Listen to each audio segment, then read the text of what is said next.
You guys know me. Like, I kind of have a conflicted relationship with creative marketing in the internet era. Like, I think it's funny when Steakums goes on Twitter and just to set the world right with thoughtful ideas about some social issue, or like back in the day when Chili's developed this strange relationship with the Relevant Podcast, particular our former illustrious producer Chandler, and sent us a jacket.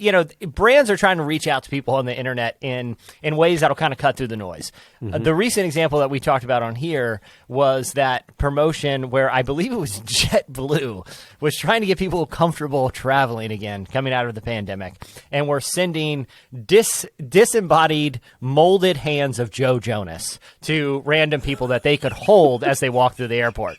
The only guy that seems to have received one was a dude who never ordered it and was very concerned when Joe Jonas, like four disembodied Joe Jonas hands showed up to his house without explanation. It's like, I get that this brings attention to brands, but is this the kind of attention you want? Well, I think the creepiest, I didn't think it was going to get more creepier than the Joe Jonas disembodied hands, but this week, Little Caesars, I kind of feel like they crossed the line. I think here. It's Little Caesars, like Lil Wayne. Little Caesar. Yeah, Little Caesar would actually be a cool name for an artist. Little Caesar, especially if he was Greek. Is that fine? I guess. I don't know.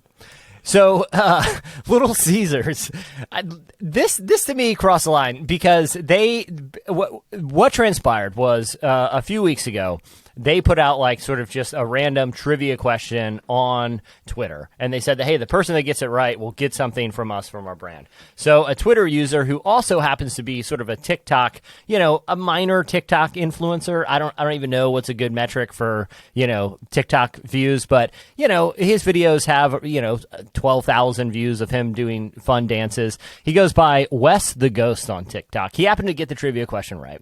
And he sent them a DM and said, hey, how can I claim my prize? They said, send us your mailing address, and you'll get something in the mail soon. A couple weeks go by, he doesn't hear anything. Then people start sending him a notification and letting him know that Little Caesar seems to have unfollowed everyone on TikTok except for him. And so it appears that Little Caesars is for some reason stalking this guy who, answered this trivia question right. Well, Little Caesars finally answered him back in his DMs and said, hey, we're going to send you something in the mail. We're your biggest fan. He gets a box in the mail. Does anyone want to? So that's the setup, okay?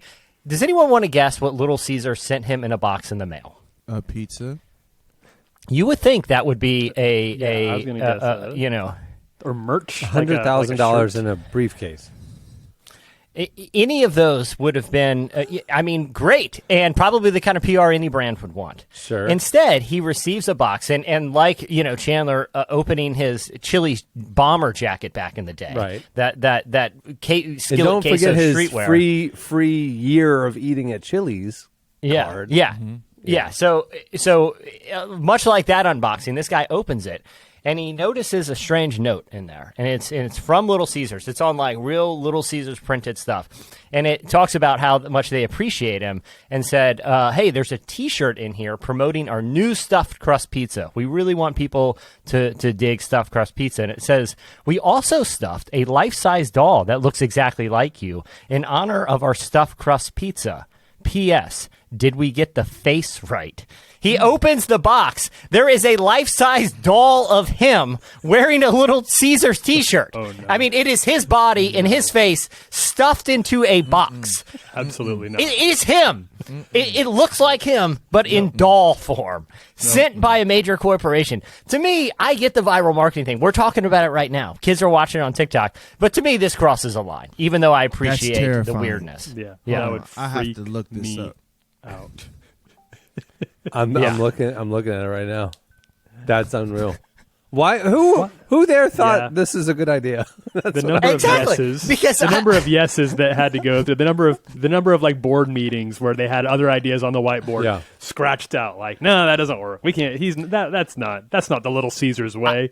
Hey, and then they finally landed on terrify this guy. I'll say this: it certainly doesn't make me want to order a stuffed crust pizza from Little Caesars. All this does is it makes me realize Little Caesars is still around. I wasn't even aware Little Caesars was still in business. I thought they went out of business when the square pizza thing went away years ago. But apparently they're still. Hey, apparently they're still around and seem to not be doing great because they got a lunatic running the show over there right now. At least their marketing department. Yo, why did they do this? I'm looking at it. They are tripping. Do you think this was one of those things where they had a different idea, but one guy just really, really believed in the doll thing and went rogue? He's like, better to ask forgiveness than permission. I'm just going to go for it. This is going to be big. It's two guys in the market, or two people in the marketing department. One of them's like, here's my marketing campaign. He's like, we'll rebrand the mascot, the Little Caesar guy with the spear. We'll bring him to life for a new generation of Little Caesars fan. And like, Phil, what do you got? He's like, I was thinking we could stalk somebody on Twitter and stuff a doll that looks like them in a box and send them to their house. Like, we're going with Phil's idea. This is I think we have a clear winner. See, this doesn't sound like the marketing department at all. This sounds like the marketing department had a crazy rollout. They had it on a PowerPoint presentation and all that. And the owner came in and said, you know what, guys? I feel like we should just make a doll and just stuff him and send it to a fan on what do the kids use? They use TikTok. Send it on Tic-Tac. We're going to send a doll on Tic-Tac. That's stuffed up. Stuffed crust, stuffed doll, Tic-Tac. What you think? Or how would you like? I don't know, sir. We have this rollout. This. I think this is engaged as well thought out. But the kids like Tic-Tac though. They like Tic-Tac. Do the Tic-Tac thing. And the CEO says, you keep talking. I like this guy. He thinks big. or like you're the CEO and your HR person comes up to you one day. You're the CEO of Little Caesars, and the HR person's like, sir, I have some uncomfortable news for you. We were doing some background checks, and it appears we've hired a legitimate serial killer for the director of marketing. What do you want to do? And he's like, I don't know, man. It's really hard to find good people these days. You can't hire anybody right now. I guess we got to keep them around. Yeah, it's fine. What's the worst he could do? He's not going to kill anybody.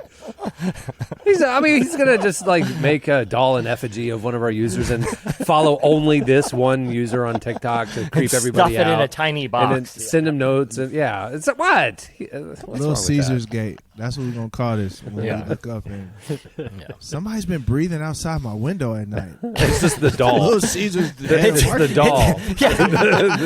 Breathing, though. How's the doll breathing? Annabelle situation. The mist. Yeah. The mist is on the window.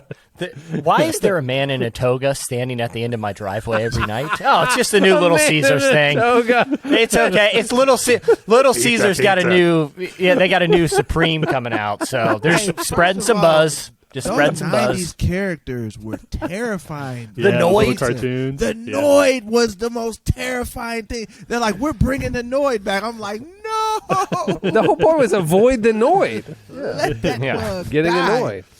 Those McDonald's characters, Hamburglar, like the what was Grimace? Hamburglar. Like what was Grimace? Like What it was was just Grimace? he was An just a unholy purple thing. Nothing God made. Yeah, that was all. Even Chuck E. Cheese, we talked about the animatronics. What was up with that, man? Like, what the heck? Yeah. All right. Different time in marketing. Yeah. Think about it. In the 50s and 60s, every brand had to have a little cartoon mascot and a jingle. I mean, that's like everybody had to do it. I feel like the 80s was like the end of that era, and they didn't know how to transition, or update it, or whatever. And I think that's why we got some weird mascot stuff. Thankfully, it went from the Mad Men era of like jingles to now let's simulate a crime. It's like, you know what I mean? Like, oh, this is getting weird. We're cut off Joe Jonas's hand. I don't know. Let's do it.